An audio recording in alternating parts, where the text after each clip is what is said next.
Hello, everyone, and welcome to today's guest speaker series session. Today we have Christopher Leow.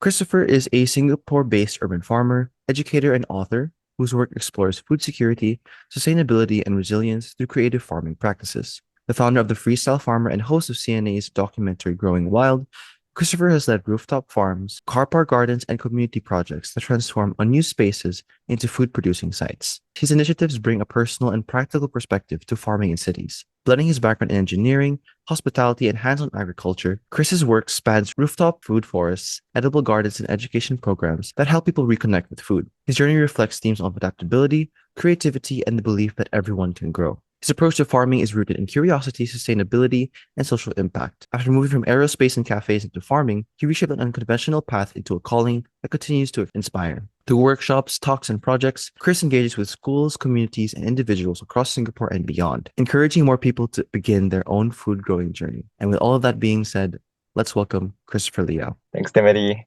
Yeah, so as you can see in the photograph, I really love my veggies. I really love my herbs. Um, I'm so passionate about it. Yeah, and I'm here to share my story with all of you. Um, and just a little note, I just moved recently to Canada. So a bit of a life transition. I moved because of my wife. So I'm still running what I'm doing in Singapore. I'm just running it remotely, and I'm also working teaching kids how to cook here. All right. So what do I do? I do different projects, but essentially I inspire people to grow and utilize what they grow and turn that into different products, food. It could be craft. It could be medicine, all sorts of different things. So I run a very, very small company called the Freestyle Farmers. Um, and we connect with people from all walks of life, schools, corporates, and yeah, we want to basically show them that you can grow anywhere. Doesn't matter where you are, outdoors, indoors, it's all possible. A couple of years ago, I was very fortunate to be part of a documentary on Channel News Asia. And I basically got the opportunity to do what I love doing, like meeting other farmers, traveling around the world, eating amazing, fresh, produce, great seafood. And this documentary series is now on YouTube, spanning 3 seasons.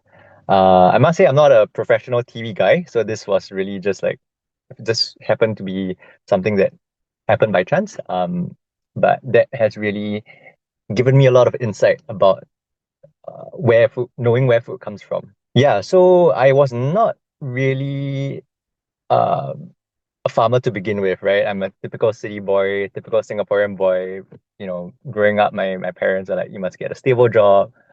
So I really like working with my hands. And I was quite good with like craft, but they nudged me in a engineering direction. So I studied aerospace engineering, got my degree. Realized I didn't really like the engineering part, and but yeah, I mean, it was quite an experience. And while I was doing my undergrad studies in Sydney, Australia, I started to dabble in coffee. For one practical reason, as a student, I needed coffee to stay awake, and I started like learning how to make coffee for myself. And then soon I got bitten by this bug. I was really um, fascinated by how complex one drink could be, and I started to get really deep into it. I started attending courses. I started working part-time in cafes, and I even started my own like hostel run cafe. So you can see that's my dormitory room. I removed all the books from my table. I set up a coffee station there, and people could come by anytime of the day or night and get their coffee fix from me. So that's where I started to realize that, hey, this thing is special. Like so many people love the idea of a cafe. So many people use the space to connect with one another. It was like a very cool international community that I had in my hostel, and I just love how it was a very, very buzzing space, and food was the medium to do that. Next slide, please. So then when I came back, I graduated. I came back to Singapore. I part of me was like, okay, I probably still have to eventually be an engineer, right? But let me uh try something. I had a opportunity from a family friend to co-found a cafe, and it wasn't really part of the plan, but I started um this cafe for a couple of months, and eventually that became almost 2 years. And yeah, along the way, I eventually put my engineering pursuits on hold, and for the next couple of years, I was pretty deep in the food and beverage space. So I had a coffee cart. I did go to culinary school. I worked as a chef trainer. I worked in different fine dining restaurants from Italian to French. And there were many things I loved about food, right? Like having that amazing produce that tastes so good. Um, Vegetables that were air flown from France or Italy that tasted very different from what we had back home. And I loved all that. But at the same time, there were a couple of things about the industry that uh, I didn't really like.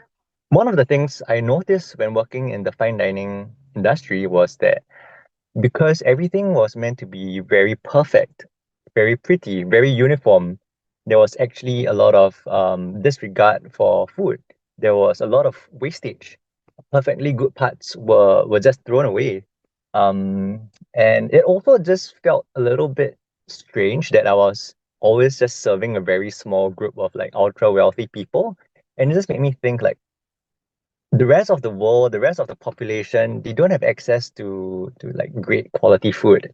And even the chefs, all of us as chefs, we ate really poorly. We would always for our staff meals, we would get like really like low quality chicken, frozen chicken, and we just never had any of like the nutritious or amazing produce. Yeah, so that got me thinking like it's a very somewhat broken or fragmented space to be in. And after a couple of years, I was like thinking, there must be a better way, and I would love to find out more. And being in a city like Singapore, we don't have any exposure to knowing where food comes from. So I decided, hey, I'm gonna go on a journey and um, yeah, get a bit more exposure in this space. So I didn't know where to start, what to do, but I saw a TV program. Jamie Oliver had this DVD actually called Jamie's Great Italian Escape, and it was where he had this like old school Volkswagen camper van. He was traveling around Italy, and he would stop at like farms, or people's homes where they grew their own stuff, where they hunted their own meat, and he would just basically hang out and chill with them and cook with them. And it was very laid back, but there was something about that journey that made me go, wow, I really want to do that. I really want to go to the source of food, meet these growers, meet these communities, and yeah, learn what this is all about because it all looks so amazing and it all looks so and it feels very different from what I had experienced working in a restaurant where you just order from a list and it's all very transactional. And the culture is also very different. So that's what I did. I booked a one-way ticket. I didn't have any real plans of what to do. I had a vague idea of countries that I was interested to explore. I went to 4 countries, and one country that really um, changed my perspective on and gave me a lot of insight to where food comes from was in Australia. I went back to Sydney where I did my degree before, and I signed up for a program called Woofing. You can basically volunteer to be on different farms. Most of them are like very small scale farms that maybe belong to families, and they aren't doing like large scale commercial farming. And then in a exchange for you helping out at the farms, you can get food and accommodation for free. So I was living with this family, and they were living off grid, which means that everything from their food, energy, and water was fully um, self-sustaining from their property, from their land, right? So they didn't have to go to a supermarket to buy food. They didn't have to get electricity from the government. All the rainwater they had collected would be used to um, be used for drinking water, be used to wash their dishes and everything. So, I did my routine of, dealing with the poop of animals, cleaning it up, uh, collecting eggs. Yeah, just like the whole works of being a farmer and getting my hands dirty. And I realized that wow, this was a completely unexpected way to live because in Singapore you would never have this kind of exposure, right? But it felt very honest and it felt very real because you literally grow what you eat and there's like no other middleman, there's no other process involved, right? You get the freshest tomatoes, the most amazing herbs. And it was like a very simple honest life, and that really just like triggered something in my brain where I went, wow, I would love to live this kind of lifestyle, where I feel really connected to this way of living. So then I had run out of money. I used it up for my travels. It was time to come back to Singapore, right? I was very excited. I was like thinking it would be amazing if I can be involved in some farming process or organization in Singapore, right? And then I started looking around for farms, and I realized that it was very, very difficult to find a farm. um, I dug a little bit about history and I found out that Singapore used to be an agrarian country. We used to be a country of farmers. If you look at the map at the bottom, like up to the 1960s, all that green area, or almost 60% of our land was farmland. I mean, a mixture of like people's backyard farms, small scale farms, or even commercial farms. And today, or even back when I arrived back, which was about 12 years ago, the only 1% of the land had become farmland, right? So all that farmland had shrunk. And so these few farms left in that 1% of land, when I looked around, it it wasn't enticing at all. It wasn't that idyllic, romantic lifestyle experience that I had in Australia. These were a couple of commercial farms. They were mostly hiring foreign laborers to do the work. They were mostly using chemicals to spray on the crops. The farmers, the owners there basically weren't very helpful. They weren't encouraging. Yeah, it was just like it seemed like nobody really wanted to do this farming and nobody respected it. So that was a little bit sad for me and I felt a little bit conflicted. And just as I was about to give up, I found my mentor in farming. His name is Bjorn, and he had then just started a little movement, a little organization called Edible Garden City. And what he was trying to do was um, grow food, but because he didn't have the resources to occupy a big plot of land, he started to find opportunities around the city. And he realized that there were many underutilized spaces, places all around us, right? It could be like school fields, um, rooftops where there's landscaping, but people aren't using the landscaping in a very meaningful way. So he managed to convince different people to let him use these green spaces, and he started using them to grow food. So I started volunteering with him and going to farmers markets. Eventually, I joined him. Because he asked me to take on a project to start this farm that was going to be fairly sizable in Queenstown, which is quite central in Singapore. And he wanted to explore growing different types of crops, from vegetables to mushrooms, even fish. Yeah, and he wanted me to lead this project, and I was like, sounds amazing, like when else do you get such an opportunity to do something so interesting and so ambitious? So I signed up for it, and And yeah, the rest was history. And yeah, I guess for the next couple of years, I was involved in projects, and with the company, we built farms in some really interesting places. And for example, this place is called Capital Spring. It was a project where um back then we were talking to the developers, and the previous building was a hawker center come shopping mall. And then they had the intention of tearing it down and building a skyscraper, Singapore's second highest skyscraper.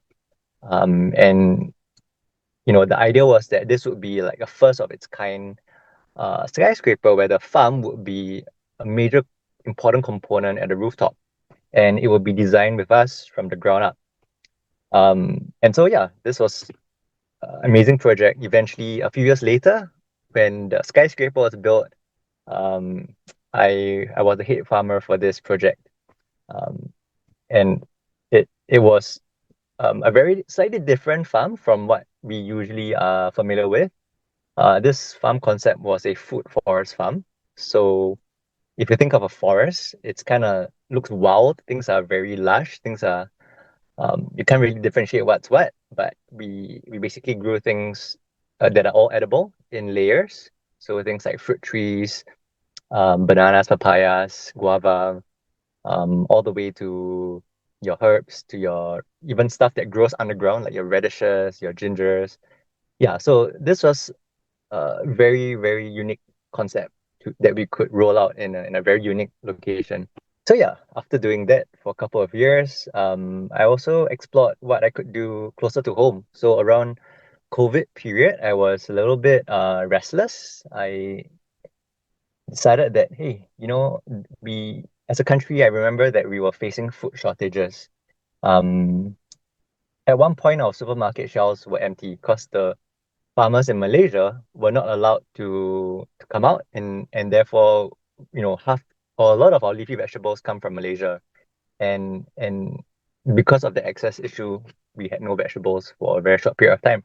And I remember seeing that, and something struck me, and I thought, why don't I just do something in my community? Why don't I grow food just like right in my backyard? I mean, I live in a small apartment, but there are green spaces around me, and so maybe let me try to do something. So I spoke with the MP or the mayor of my area, and I told him my idea. I said, I would love to do something similar to what I've been doing professionally, but can I like convert these spaces into like a mini farmland, like a mini community garden? And the MP was very supportive. He said, "Yeah, go ahead. Let me like hand you this area, and you can um, yeah, just turn it into this amazing space that you wish to." And so I did. With the help of the community, with volunteers, we converted it into a little edible community garden. It's still running to today. It's very small. It's only like 10 meters by 6 meters, but yeah, it's just a very nice, bustling, cute little space that anybody anybody in Singapore can come over and harvest and visit the garden, which is a little bit different from most other community gardens, which are actually locked up. And I find that it's not very friendly to the community in general. Yeah, and this is a macro shot of the community garden. And this map on the left shows that in Singapore there's quite a number of community gardens. There's over right now it's about 2,000 of them, and there's over 50,000 members who are part of this national parks, which is like the parks board that manages people's community gardens. So yeah, it has become that there's opportunities in where you live, where you work, um, to grow food, and it has many layers to this, right? You don't just grow the food, but you're also sharing, you're also working hard together, and you're also making friends and socializing.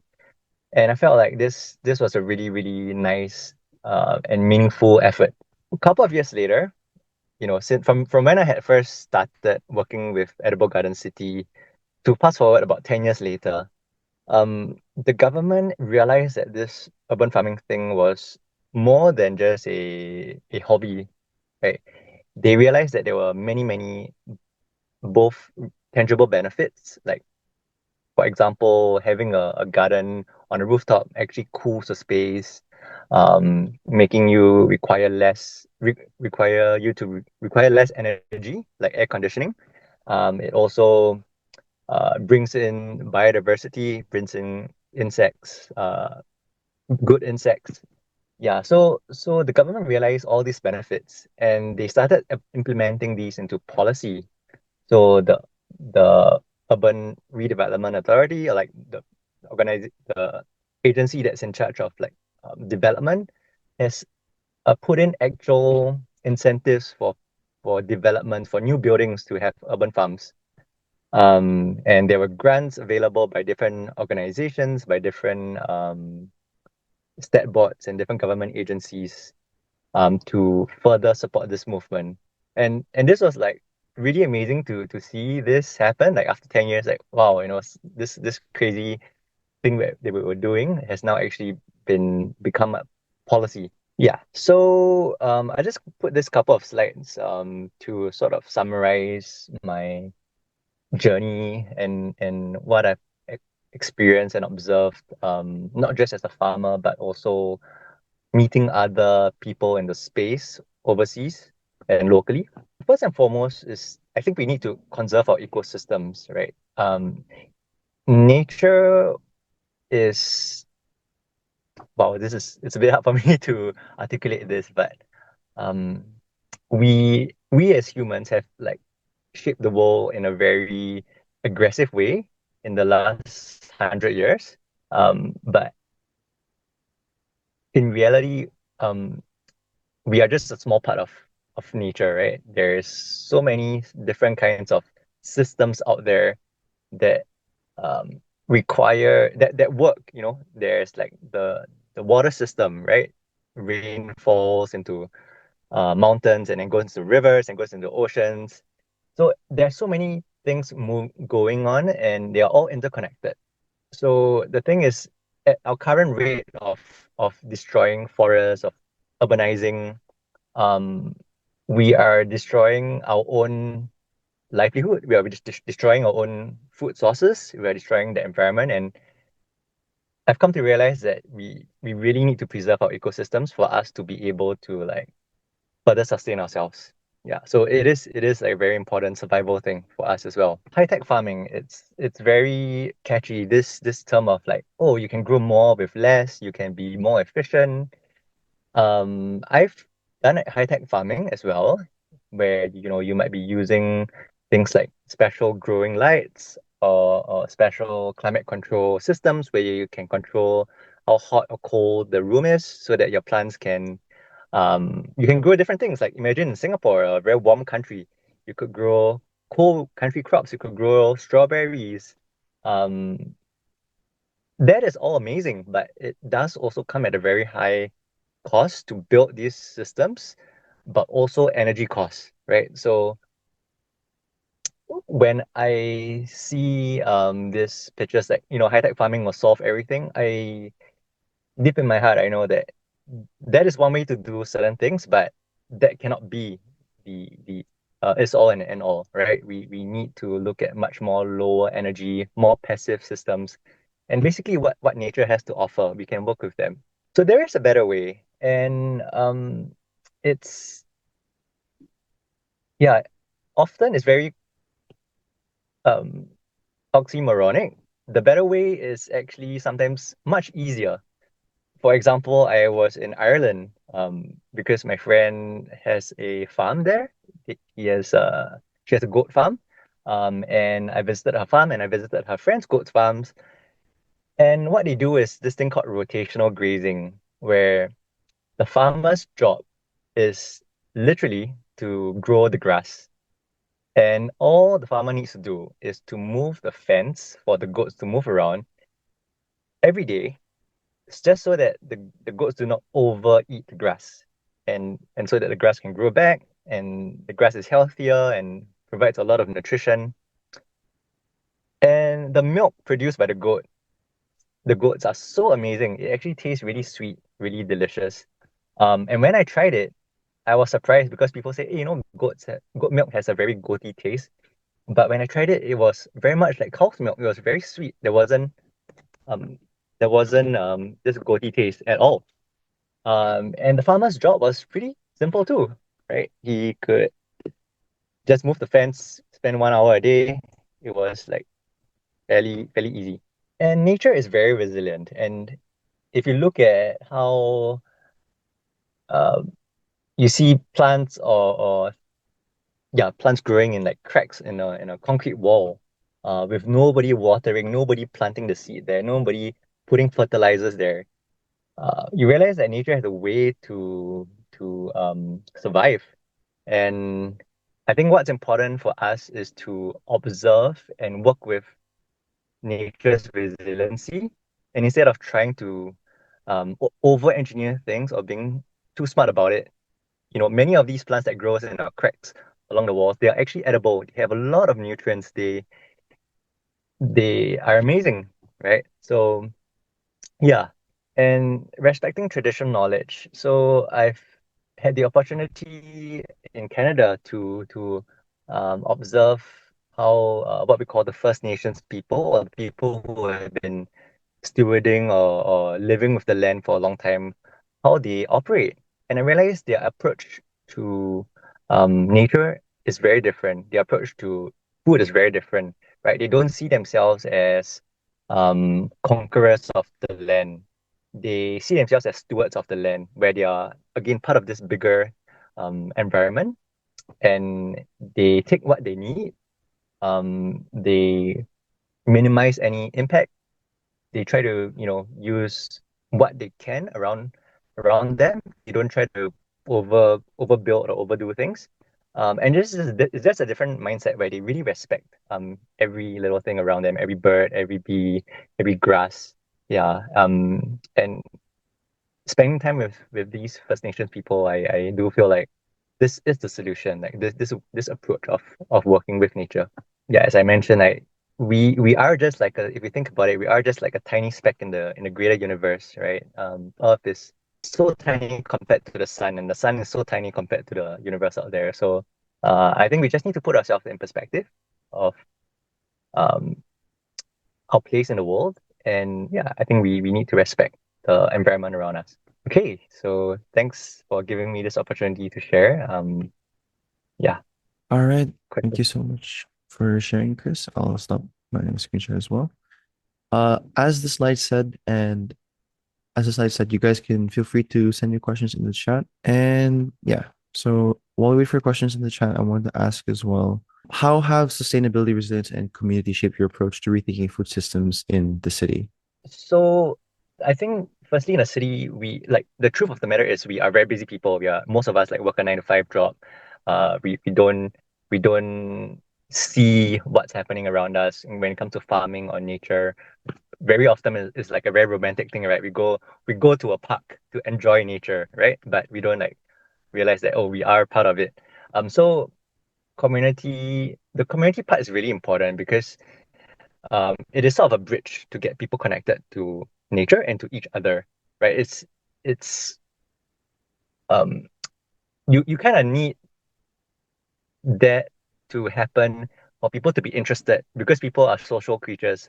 So let's say when we do farming, right, with your friends, or when you meet someone new, once you enjoy going to the activity because you're socializing, that gives you incentive to want to do it more and more, right? So that's the community part. Why it's really important. And in terms of sustainability, it it just comes. It's a byproduct. Sustainability, which is a very big buzzword, but ultimately you're like um not using as much resources. For example, composting, where food waste is turned into like fertilizer that is used back into growing of your crops. That is a very natural thing to do, but we don't really do it today. We buy fertilizers from a shop, and we think that we got to keep buying it, but uh, by growing your own food, this you just start to realize, hey, actually all the things I need are just all around me. Everything I've been throwing away is a resource. So yeah, I feel like doing things in the city, what is important is that we need to engage people and find and meet them where they are. If they are busy people, we need to find ways to say, okay, maybe if you don't have time to grow food, we can come to you. We can do something for you. Or if you don't have a space outdoors, we can, you know, even though I don't like it so much, but we can even like grow stuff for you indoors, right? At least you bring the plants to them. At least you're bridging access to them. Thank you so much for answering that question. Grace Tan is asking, is it easier to start farming industries in SG now compared to before? Okay, Grace. Great question. So yes and no. Like the it's easy. Like if you look around now, there are a lot of companies or organizations that are doing farming in a different scale, right? So you have a lot of community gardens, which are not for profit. And then for the commercial farms, the bigger farms, there has been a lot of farms popping up, but also a lot of farms that have closed down in the last couple of years. Most of them are the high-tech farms that use a lot of energy and very expensive equipment. So it is easy to start, but not easy to sustain um, financially and to do this as a livelihood. Yeah.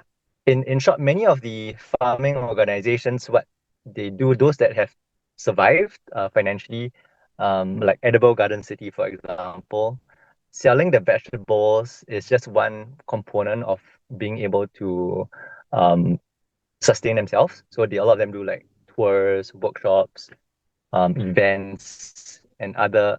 Yeah, basically they have to have a diversified revenue stream in order to do that. So yeah, it is tricky, but it's easy to start. Okay, thank you for answering that question. Zoe says, thanks, Chris, for sharing. I think it's interesting you point out that there are many edible plants out there. How do we know if a plant that we don't have knowledge of prior is edible or not? Yeah. So I learned my my knowledge was gained from volunteering, from shadowing beyond, who like taught me about edible weeds that are like all along the street side. So firstly, there's resources in terms of workshops.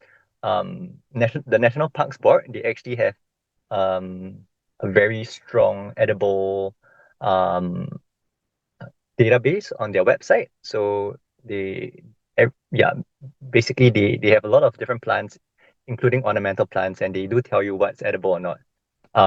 Of course, it can be kind of difficult at the start. Everything looks green, everything looks the same to you. So ultimately, do find people that are practitioners in this. Learn from them, volunteer with them. There are a lot of resources out there, and Singapore is a great place to access these resources. Thank you for sharing. Yael is asking, is it true that many of these community gardens fall into disuse after initial hype among residents? That's my impression. They look good on articles and newsreels when first opened, but become abandoned after about 2 years or so. I think there's always a mixture. I don't have any like specific number, but uh, I do know of very successful community gardens, and I do know of ones that are not successful. But um, there are also different styles of community gardens. So there are many of the ones by the government are what we call allotment gardens. So you basically like bid for a little plot. Usually it's like 1 meter by half a meter. And you're pretty much, managing your own little plot. And you may not have interactions with other people, right? So there could be challenges where, people who book these plots, sometimes they live very, very far away, and practicality wise, it's not very convenient for them. So over time they might feel like, oh, it's they lose interest because of the access, right? Whereas there are other community gardens where it's a bit different, where people do things together, they decide what to grow together, they share food together, and yeah, it can be very successful as well.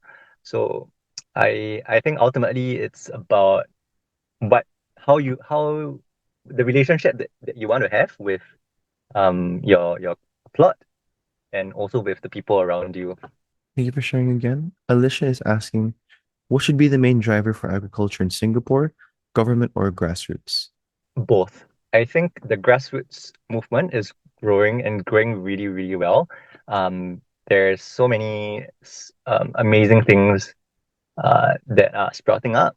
And one very powerful thing in the last couple of years has been this grant called the SG Eco Fund. So basically, anyone from the community who has an idea, let's say they want to start a garden, let's say they want to do a workshop and teach people around them, they can apply for this grant. Government will give them money to fund the building of the garden, even materials that they might have. So yeah, it's been ongoing, and that is one like really nice and amazing way that people can be involved. As for what I think about the commercial farming side of things, I do think that it is also important that we do have some commercial farms that are financially viable, because what if our supply gets cut off again if there's another pandemic, right? If we do have more local farms, then we are definitely more resilient, right? So I think having a diversified strategy, diversified approach is the best. And um, so far, what's happening is that the grassroots movement is really, really successful, and that's amazing. Thank you for sharing that. Graceland asks, what were the challenges you faced each time you changed the trajectory of your career? Ooh, okay. So firstly, every time I change my career, I often just at the point where I'm in the career and I know it's not for me, and I just feel very uncertain, right? Because I don't know what's next. There's no blueprint, right? Back then there was no such thing as an agricultural school. It never existed. No one ever thought of being a farmer. Like people kind of look down on that as an occupation. So there's like a few years of uncertainty, and um very often had very little income as well. So it's like a whole double whammy, right? You don't feel great, you don't know what's going on, you don't have income, you're at a loss. Yeah, so I think those were my challenges. Family, friends really didn't support what I was doing. Because like it doesn't pay, there isn't like good prospects, right? Yeah, so I still feel face that kind of situation every couple of years, right? Uh, because circumstances change, business is not easy. Yeah, so I think it's like starting something that's unknown is always scary, and yeah. But having said that, I think what I realized is that as long as you believe in something, you just keep trying, eventually you'll find a way. Yeah, you'll get there. Okay, thank you for sharing that. Ezra Q is asking, do you think you will achieve your goals before the end of the next decade? And how do you plan to influence others to conserve nature? Mm, thank you. So I've been thinking about this quite a lot. What is my definition of success? What are my goals, right? And I feel like I've a slightly different perspective. So previously it was like, okay, by influencing and spreading the message to a certain number of people, right, would mean success for me. Okay, but I now look at it a bit differently. It's more of a intangible thing, right? Even if I can influence one person, and that one person is really, really motivated to be connected to growing their own food, and they really believe in it. To me, that is happiness, that is joy, that is success. My definition of success. So yeah, I guess I'm no longer looking at a very strict like number of or like KPIs or like very strong targets. I think it's more like just focusing on doing what I do day to day, and letting that touch people around me. Um, yeah. And so how do I plan to influence others? I think in just very little ways. Like so for example, in what I'm doing in Canada now, I'm actually like teaching kids how to cook. And I would introduce some vegetables or plants that I get from the farmers market, and talk about it, right? So just finding little ways to bring it back to what I do. Thank you so much for sharing.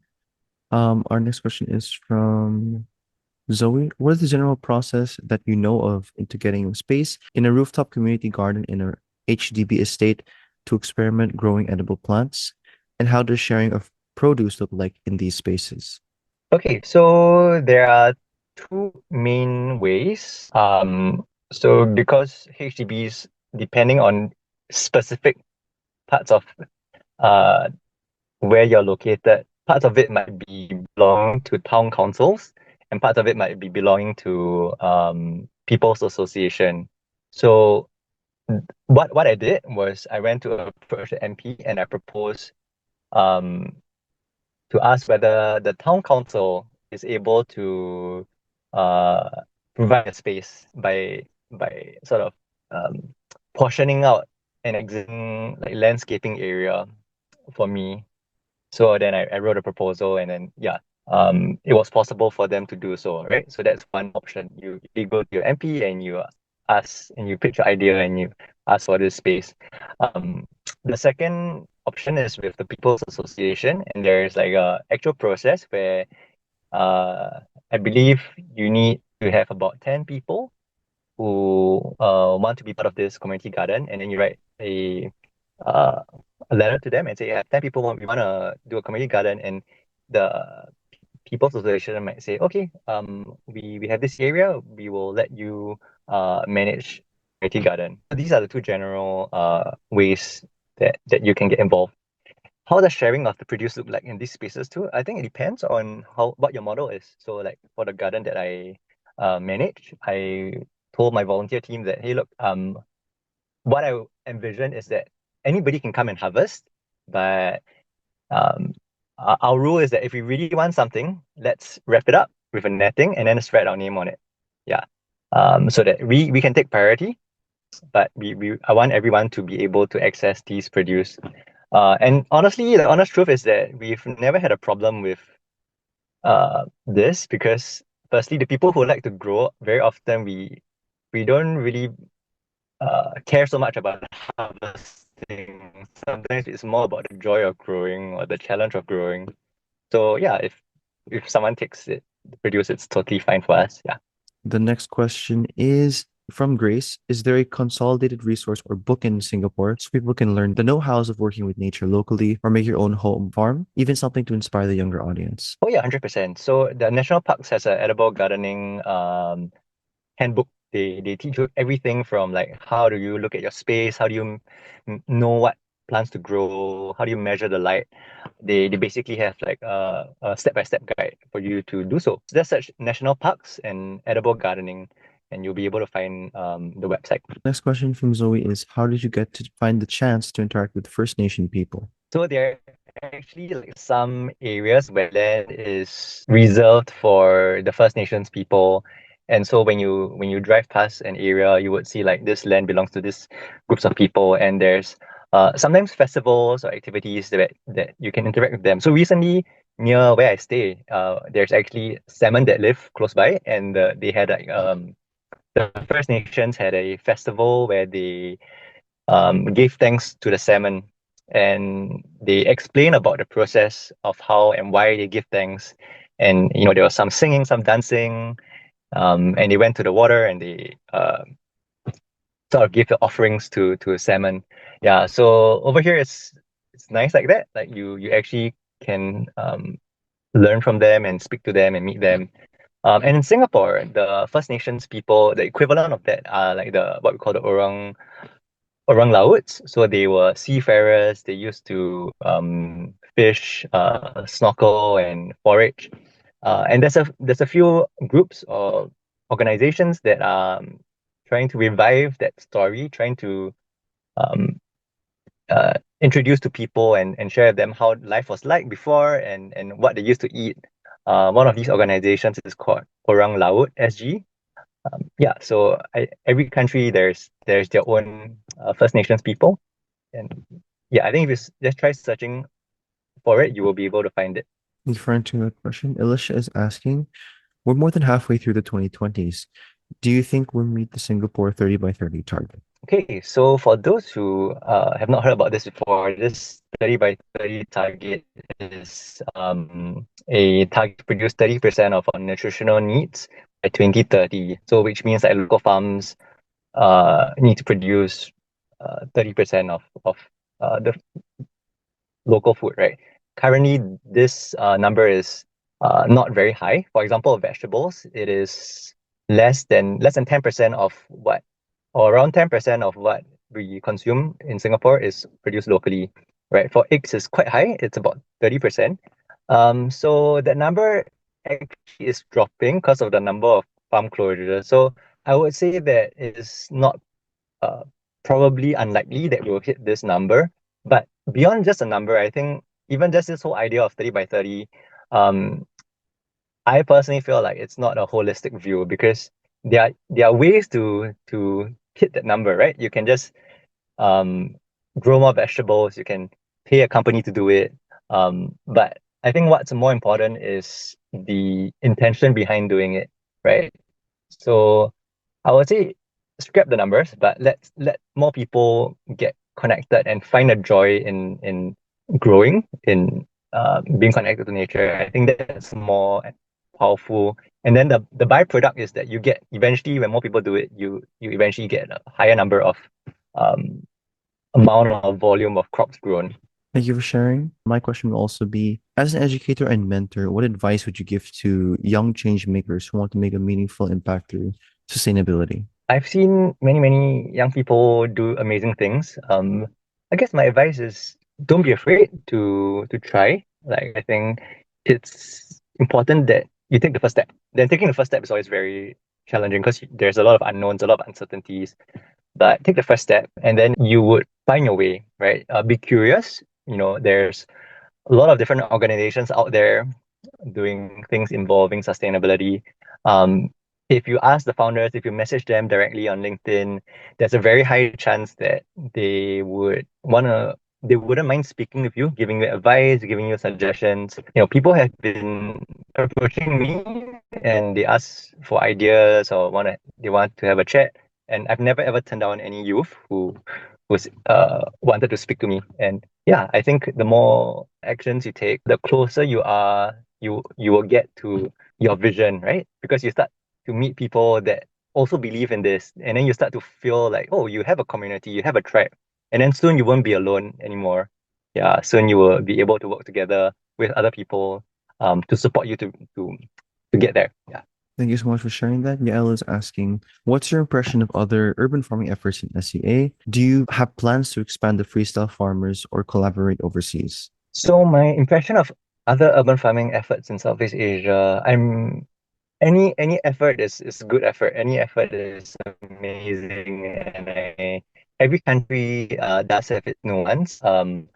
I I love what's happening in Thailand because there's a very strong respect for the craft growing, right? It's a bit different in Singapore. Like we are very, um, we focus on growing a few things, but in Thailand, there is how would I put it? Like there's a bit of romance involved, right? Like they'll explore trying to grow like the most tastiest tomato, um, unique fruits and vegetables, and there's also like government support where their agriculture department actually like gives them actual resources. Like um, I found out I visited one of their sites where they give them like actual insects that can eat other pests. So they farm these beneficial insects for the farmers to manage pests. So there's this really nice appreciation of farming there in Thailand. So yeah, every country has their own thing, and I just love like the more I see, the more I love. And yeah, Thailand's great, Malaysia's great, Indonesia is amazing. Yeah, so what do I think? Yeah, I think there's so much going on. Uh, and I don't have plans to expand overseas yet. I think if I can stabilize Singapore, that would be good enough for me for now. Okay, thank you so much for answering that question. Ezra Q is asking, What actions would you recommend for a student interested in starting a career in urban farming in Singapore? So urban farming as a career, I would say it's not easy. But if there are specific things that you're interested in, for example, if you really love the field of horticulture very much, you love like the science of it, there is like a diploma that is quite a new diploma, and I was lecturing there, where it's called the Urban Agriculture Technology Diploma, where you learn about the science of growing a plant. um so that's one way to go into it. If you're looking at the more educational aspect of urban farming, where you can be a trainer, and teach other people, inspire other people. You can maybe start volunteering at some of these organizations that do this training, or even working for them part time, and then basically get one foot in there uh, before you eventually start to build your know-how and your experience. Yeah. So I would say just start by just getting exposure first. Yeah, you don't have to decide I want to be an urban farmer, in the next 5 years. You can just uh, see how it's like, see what the industry is like, and then decide from there. Thank you for answering the questions, all the questions as well. My final question would have to be, what are some common misunderstandings people have about urban farming or the creative process behind your work? One big misunderstanding is like it could be seen as a hobby project. It may not be taken like so seriously. And people feel like it is.